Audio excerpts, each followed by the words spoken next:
Welcome to Therapist Spotlight.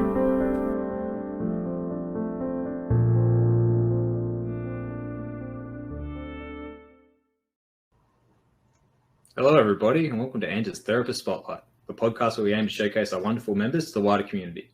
I'm your host, Joshua Brooks, and with us today is the lovely Sam Beau Patrick. Sam is a wellness educator. She's been on TV, she's written books, she's just an author of 40 years in the wellness industry and 20 years in natural health. So, superstar. It's going to be a fantastic conversation. I'm sure we're going to learn a lot. And Sam, how are you today?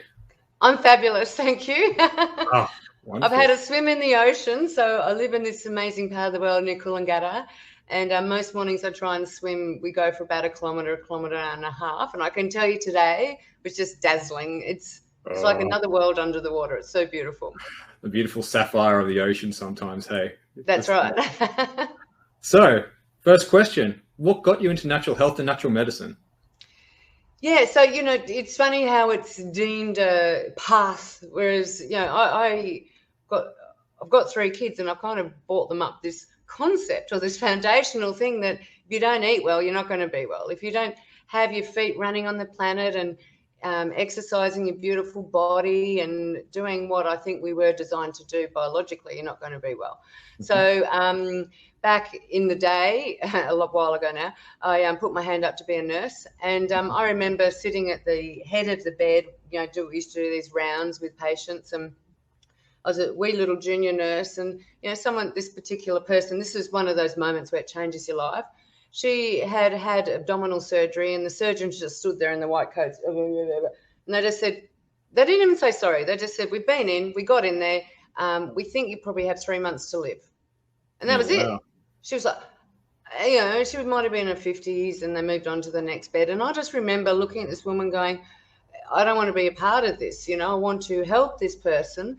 And that was my first rotation as a nurse in oncology. And, you talk to people, you sit on their beds, you wipe their privates, you get to know people on this intimate level. And the people who had success and got healthy ate better. They ditched a diagnosis, but they ditched a lot of the advice. And they said, no, that's not for me. I'm going to go and I want to live.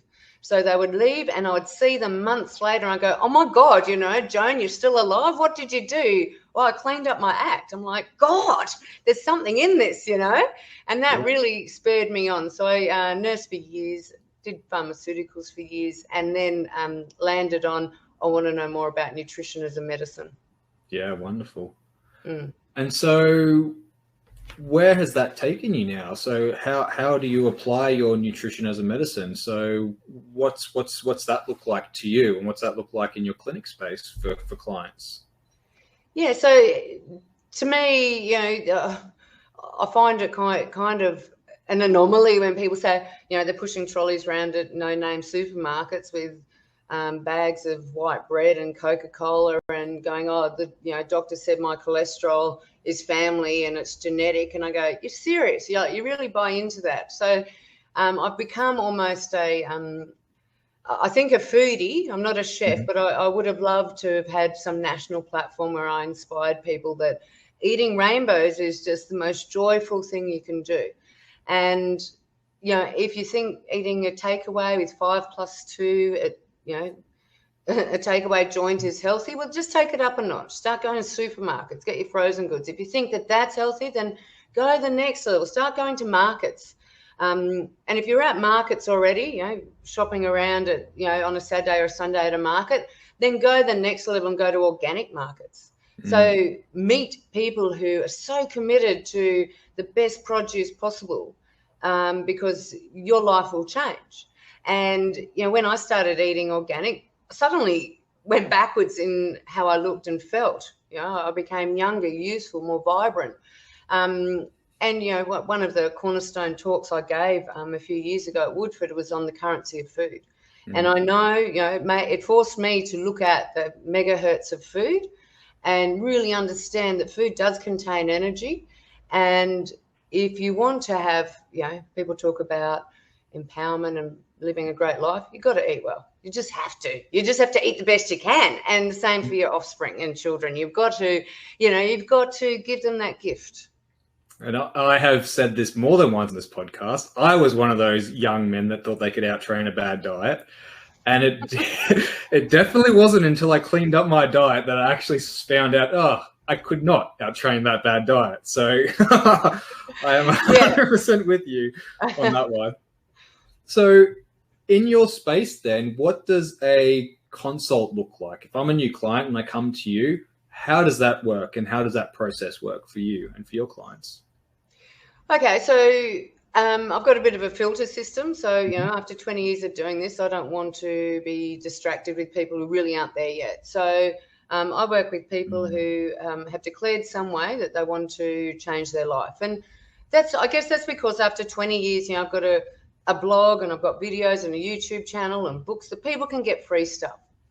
I only work with people who are just like, I need that little bit more of accountability, or I need that support, or I need that, that je ne sais pas, or I was in pharmaceuticals for 9 years. I need the knowledge that, I need you, and I'm here, I'm declared, I will do whatever it takes to get you. It sounds like I'm talking from my angle, but this is what I want from them too. I want them to meet me on a level where we're going to do this. We're a team, and that's that. So generally it'll start with a 10-minute call, which is a free consultation. I'll say, what's stopping you? Why haven't you done this before? Because you can get free diets and magazines. I want to know I'm working with people who are ready to change.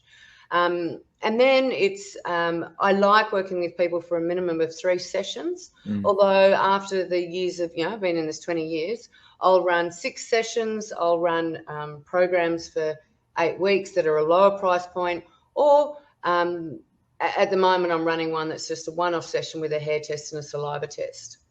You just don't get the same results, though, because people have questions as soon as they're off the phone. So a session would be very much, I think if your mind is made up its mind, then your body just follows suit. So I generally, because I've gleaned out, what their obstacles are, I'll go, right, well, if you want to do this, I'll jump through hoops with you. Let's do this, because I see the potential. I know you can do this. You just haven't had da before, and I want to supply that for you. So eventually you can do that for yourself. Now, that might be short-term supplements. It might be a bit of NLP. It might be some hypnotherapy. It might just be me texting occasionally going, hey, how's it going? It's just the connection to bring people to the next level. And that's how consults go. It sounds so airy-fairy. I still do a head-to-toe. I still do the big things for me are you taking any medications or supplements? How long you've been doing them? What have your results been like? What's your family history? Is there anything there that concerns you about that? What's your medical history? But then the biggest thing for me is asking people what their social history is. And I don't say, what's your social history? I go, tell me about you. Are you married? What's your partner like? Do you feel supported? Or where are you at in life? And I'll get down pretty down dirt and very connected very quickly, because a lot of the time I've found that there's conflicts there. They want to be healthy, but their partner's not on board, so it's just going to sabotage everything. For sure. So social, work. We don't often find the word. I'll ask how stressed they feel about their life, or how much effort does it take for them to execute their current life? Is it rewarding you in the way you thought it would? Or, that sounds a bit wishy-washy, but, I try and really get down deep, and that'll be on the first session, because I believe, and it could be wrong, but I believe if I can give people motivation or a mood lift in the first session, or energy, then anything's possible. Because most people are exhausted, or they're apathetic, or they've tried 6 diets and nothing's worked. So they're just like, what's the freaking point? I'm just sitting here in front of you. But if I can just give them a bit of mojo or motivation in the first week following that session, or a bit of energy, they find that little bit more. And I think, I mean, this is one of the biggest things that I love natural medicine about, right? Because it puts the human in the center, right? So it's, who are you, right? Emotionally, spiritually, physically, socially, like you said, like, who are you? What are your pressures, and how are you navigating through life? And it's like, that's front and center. So we don't treat necessarily symptoms, we treat a person. We try to make the person as best they can be. And I think that that's so important. What you said is like, you have to be willing to go on this journey, because it's not just it's natural medicine is not just, here's a nutraceutical to replace your aspirin, right? And take this. It's like, it's a lifestyle thing. And you have to be committed to it. And again, I think that's one of maybe the incorrect perceptions that we've been given, is that, oh, you can just take this pill and you'll be well, or you don't have to worry about, sitting on the couch when you get home and not doing any exercise and we'll be well. It's like, well, no, you've got to have a commitment and you've got to invest in yourself. And I think that teaching people that is so empowering, because like you said, we're bombarded with apathetic everything at the moment, destroying our own personal power. And to actually allow people to know that they can take control of their health, they can actually do something to make themselves more vital, I think is such an important gift that we can give to our clients. That's so true, Josh. And many of my colleagues in this space could have been medical doctors. Many of them could have been engineers. I go to some congresses, not a lot so much nowadays. I learn online in different modes of learning, but I sit there in the room and I look around and I go, this is a really proud space. These people are smart people. They're committed people. They're beautiful people. And the reason why I didn't become a doctor, because I looked at it when I was in my late 30s, because diploma in pharmacology, nursing and masters, and my natural medicine stuff that I ended up completing at Charles Sturt. I thought maybe I should be a doctor, and I still, I looked at it early this year. Do I need my PhD so I can say, I know that food is I know that this is right, so people will respect me. And that's like, no, it's not about that for me. The academia is a huge part of it, but not falling into that trap. So I did the sums on becoming a MBBS doctor, and I thought it's going to take me 6 years to get the qualification. It's going to take me another 8 years to recoup the finances, or 10 years to still be in a system that I don't want to be a part of. I want to empower people. I want them to be in joy. I want them to be empowered. I want them to understand that they are the epicenter of their little world, and they have so much control. It's not exploding what you've currently got. It's just building on it, just raising the glass floor and blowing out that glass ceiling. Like, you can be healthy. Yeah, definitely. And I mean, that's again something that I've found is really important. It's taking them on that journey and giving them enough bite-sized steps so they actually keep walking. I mean, if you just bombard them, they can go like overwhelmed, and then it just goes apart. Whereas if you actually start to take, those small little steps, leads to such a far more sustainable outcome, which, which will take them on that journey for life and make them vital for life. It's like, and that's one of the things that I love about this space, is because, you can give them enormous amounts of science, enormous amounts of data, or you can just give them common sense, everyday things, which everyone goes, oh yeah, that makes sense. And like you said, that's right. That's it. Yeah. And so then how does that treatment plan work for you? What kind of services do you offer? And do you take a little bit more of the testing? Like I said, you've got a saliva and a hair test. Is there anything else that clients can expect? And then how does that progress to the treatment? And how does that work in your space? Better take some notes there. So the thing I was taught nursing back in the day, and I trained in coronary care and emergency nursing, was you assess the person first, and you need to be 90%. Your clinical skills need to be good. And now it's rapport and asking the right questions. That's majority of where you think things are at. Tests only back that up, and that's always held me in good stead. As I said, I could go down that quagmire of becoming a doctor and just doing heaps of diagnostics, and at times I find that useful, but for example, is it going to, I often ask the MTHFR test, is it going to change my treatment for the person in front of me? No. They're already telling me they're eating heaps of dairy and their gut's playing up and blah. I don't need them to have another label in their life, because I've heard people go, I'll get the emails or whatever, and it's like, I've got this and this. I'm like going, oh my God, that all goes, So in terms of testing and diagnostics, I do encourage people, and I have specialised in hormones. So that was a really big, I guess for me, learning curve in many ways, because it niched me in an area. It also gave me a voice or a opportunity to speak about something not many people were and get results that others weren't. So I do like doing a saliva test, and I explain to people you're going to be out of pocket for it. In Australia, it's not covered by Medicare, but potentially it'll change your life. It'll potentially be the biggest spend of money. So it's about the same cost as a good pair of sneakers. I also do a hair test, and I'll explain I often, because I've got the medical, the pseudo-medical background, I will read pathology and things if they have them. But as soon as they present their hormone thing on serum tests, I go, it's not the way to test your hormones.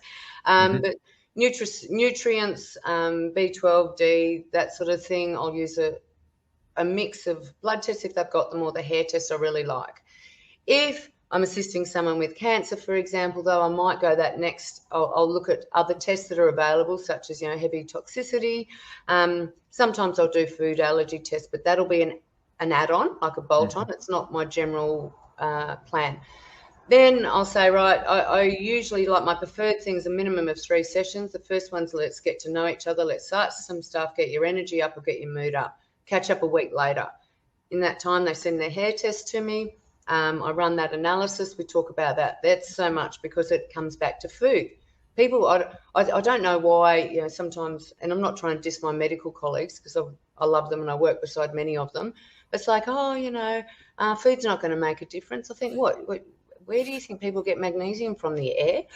Like, it's just stupid. So anyway, the second session's always around food and how we can introduce. I try and not use the word get rid of. I try and say let's substitute or introduce something new. And then the third session for that mini pack is always around the saliva hormones and life changes. Yeah. The 6th session one is great because I get to work with them a lot longer and a lot more in depth and really changing their unconscious patterning and drivers. So, anyone on the planet who think they're not driven by hormones, honestly, I used to, train in coronary care. Once I started seeing the world through a hormonal eyes, I was like, oh yeah, that explains everything. Insulin, glucagon, adrenaline, noradrenaline, cortisol, oxytocin, dopamine, hormones are beautiful. Yeah, they're the engine of our life, aren't they? They really produce so much within us. And I just, it is always fascinating to me that people don't necessarily think that what goes in their mouth has an appreciable effect on the body. And I always just think about it, like, stick diesel in a petrol car and see how far you get, right? Yeah. They're all engines, they've got a spark, but it won't necessarily work, right? Like, I mean, and again, even sticking dirty fuel in there. So it's kind of like, I just still don't really understand why people don't quite get how diet is so important. It's like our foundational thing. I mean, we were designed genetically, our gut was designed to understand and interpret food. We are naive to think that, our gut's just like been born into us, for our X amount of years on the planet. It's evolved over time. Those who didn't have a great gut system probably waxed and waned and died, So the survivors, the ones who've bred, have generally got guts that understand food. They don't understand chemicals. The gut wall does not understand chemicals. It certainly struggles even with like 20 supplements. So, when I first started out, I was looking for replacement, this and that, because that often is the mentality in Australia, do more, hit it hard and take these 16 supplements. And now I'm kind of like, I don't think we were designed that way either. I really think we were designed to grow some food, get dirt under your nails, eat the stuff. I really think a lot differently now. Yeah, no, 100%. I'm the same way. And so when you are with your client and you are talking to them about this, then do you prefer to teach them how to eat and what to eat, or are you kind of a nutritionist that gives them a dietary plan and says stick to this? How does that work in your world? And are you a big nutraceutical person? Are you like we were talking about? Are you a big, like, I'll give you a magnesium supplement, an iron supplement? Are they sort of just to pinpoint for short term? How does that work with you? Yes, I'll go backwards on that. So definitely with supplements, I think if we can, my first objective is always to, one, make them feel validated, give them hope, but second, to give them energy or a mood lift. So if they're or a stress reduction. So I'll say, look, we're going to use a supplement short term to achieve that, and then you'll know what it's like. Mm-hmm. Long term, though, I want you to understand you can do this through food or going to bed earlier or not looking at iPhone for 6 hours at night time or, whatever that might be. Yeah. So generally I'll use supplements. I always try and keep it under 4 because I think if I'm not doing that, then I'm just a doctor. If I'm just writing script after script after script, I'm just a doctor, and I didn't sign up to my values wasn't to become a natural doctor. It was to become a natural health coach. So, I'll use them short term. I assess them every single consultation. And if I can dwindle things off or reduce it, I do.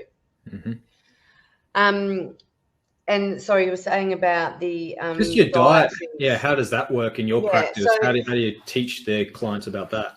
Yeah, so I guess I've got a very sharp delivery as you're experiencing.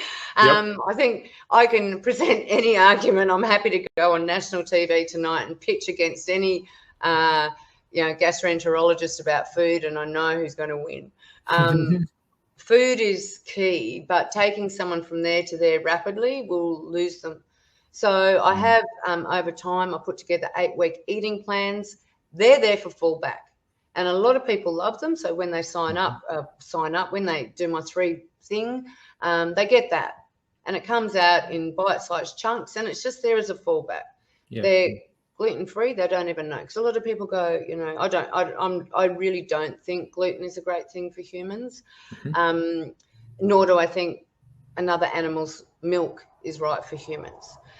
Plant milk's okay, other grains are okay, but those 2 things I generally find people improve 30-40% just by removing them or substituting them. So we'll use the word remove. Sure. So they need assistance knowing what that looks like. So generally I'll give them 1 or 2 pointers, or if they need the fallback, I will. They've got that. I do a lot of cooking things on Facebook. I've got lots of things I'll direct them to, but we try and keep it simple. If they've got kids, they don't want to be doing, a la carte meals. They just want to know, what does that look like? How do I shop? Right, this is what you need to do. You need to go to the markets. You need to buy 5 different vegetables. You need to then go to your local butcher, get to know his first name, let him know your name. He's going to become really critical in your health plan, Definitely. Mine's John, by the way. Yeah, that's right.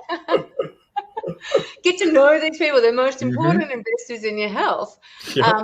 And then if you're vegetarian, fine, that's fine as well. But get to know what vegetarian foods are high in protein, because a healthy eating plan will have those components and fats. Fats never did anything wrong. Proteins are essential for antibodies and health and repair. And we need carbs, but try and get most of them from veggies, because you can eat a bucket load of food if it's not white, why wouldn't you shove more rainbows in your mouth and enjoy life? Yeah, that's right. Yeah, I mean, everyone loves a good rainbow, don't they? I do. Yeah, that's right. And so then, with everything else, can you talk to us about this media that you've got, your YouTube channel and everything else that you've put out there for people? How has that come about? And what is it basically? Yeah, so I had 9 years in the pharmaceutical industry, and a lot of people go, "Oh, you're the huge." I'm like, it was the best years in terms of understanding business, return of investment, marketing, all those things. And I guess some people are naturally good at marketing, and a lot of people go, "Oh, it scares me." I'm probably really good at marketing other people's business and not so great at my own. But I did fall upon this thing coming out of that and into natural medicine. And it was probably about 7 or 8 years in, and I found this thing about writing a book, and I thought, oh, that'd be bloody brilliant. So I do a lot of charity work, and for me, writing a book, I wrote my first book. I don't think I've got a copy here. Oh yeah, I do. It was called Hot Tips for the Business Traveller. Yeah. I'd spent a large chunk, 2 weeks out of every 4 traveling, and so I went along, wrote this book, and my whole thing was, if I take this over to Richard Branson in the UK, he'll sign up, he'll have it in all his hotels, and if we sell $50 million worth, we can set up 3 orphanages in Asia. That was my whole thing. So that's why I wrote the first one. I did go over there. I did get to meet his PA, and it showed me the power of being an author. And I also discovered how easy it is to write a book. and how not cathartic, but it actually sorts out your message as well in your head. So then, not long after that, I had a what I call a hormone breakdown in 2004 when I was married and walked out on a marriage and just went, not angry, just like I felt shame and like, why didn't this work? I'm smart. It didn't work. What the hell went on? And I went on my own little hormone journey at that time. And I thought, I think other women need to hear about this journey, because I'd be driving on the road and I'd see women yelling at each other. And I'd go, oh, there's a lot of angry women in the world. What the hell's going on? This was, back in the day, 2004, 2010. So I did a little bit of a Bo peep into my own hormones and found my testosterone was really high. This is, now this was kind of more dialogue we talk about more. Back then, and it sounds only 10 years ago or only 11 years ago, but it was quite pioneering. So at that point, I wrote a book called Beauty and the Beast, The Hormone Changes Making Women Wild. Now, this was about, I wanted to rename it, and I wanted to call polycystic ovary or high testosterone in women female hormone disorder. And it started me, so that from this book, I sent it down to Lisa Wilkinson on Today's Show. I sent it down to Mel Doyle. I was on Sunrise and Today in the following week. I was also then became the Today Tonight go-to person for natural medicine. So then that buys you credibility. Then Australian Tourism said Oprah was coming out, and they said, and I contacted them. I've always pushed the barrow a bit. I'm like, they said, oh, yeah, we'll put you forward to be interviewed by Oprah. And I was like, happy days, that orphanage. So for me, it's always about who can I help, and the numbers, more numbers better. One-on-one, great, more better, Like Sure. if I can improve people's lives around the world, I really believe that's what I'm here to do. So they said, we're going to put you forward for Oprah. I went, God, I better write another book. And her audience might be a bit older. So I locked myself away for 3 days, didn't see anyone. I drank a lot of wine, ate a lot of Tim Tams, and I pumped out this book, which is Menopause. True, there were side effects. And this was very much about and this became my message for a long time. You're not broken if you're going through menopause. Stop believing you need a pill to fix you. You're going through a natural transition. If you're a woman, you're going to live long enough to go from your fertile years to this beautiful phase of life. You just might be unbalanced, and that's because of whatever's going on. Let's bring your body into balance. So then that book, that led to lots of interviews, podcasts, yada, yada. And then, I won't go through all of them, but I found through writing books. So this one's for blokes. This one needs reprinting, but this is the tech manual on being a man. How can men keep testosterone up? Because the modern day thing is man's becoming a beautiful marshmallow because we want him to be more sensitive, but that's not really suiting us long term, so we need to revisit that. I've got something that I really would like to. I want to personally launch Make Masculinity Sexy Again. It's just one of my little things that I'm just a bit, I understand. We need to be that, and we need to be more girly. This one, and then Chill Out or Burnout, that's for corporate. Corporate talk, and this one's on breast explanting, taking implants out. Yeah, wow, awesome. Because that's something as practitioners I really think we need to start asking. Have you had anything implanted in your body that could be creating this autoimmune or inflammatory state?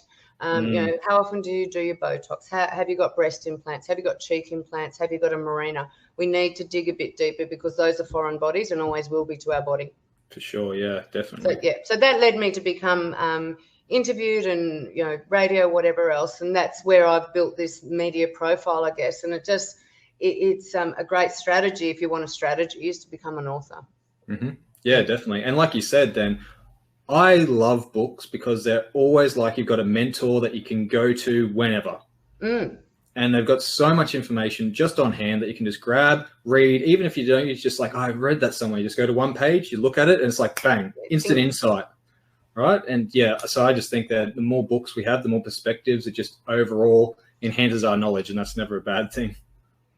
It's not. And I haven't done it for a while, but I've read my own book, probably 3 or 4 times, and I read it and I go, oh, God, that's right. Like it really, it just re-sparks that passion or that insight that you had.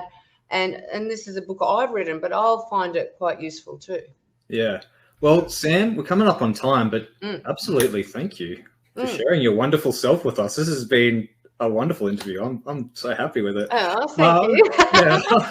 You're a beautiful person. So when people, if they want to find you, if they want to get in contact with you, if anything like that, where's the best place? Where can they get in touch with you?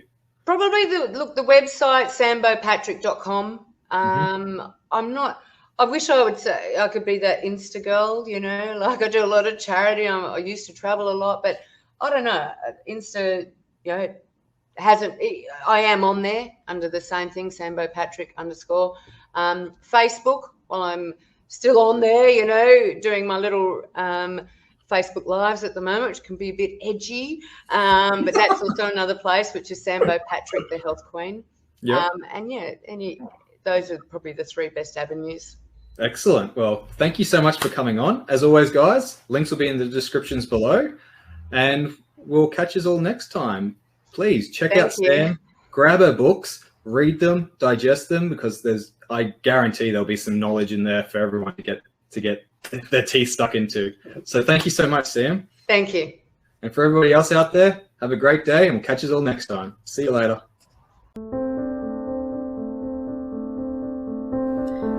Thank you for listening to Therapist Spotlight. If you would like to know more about ANTA, visit us at www.anta.com.au.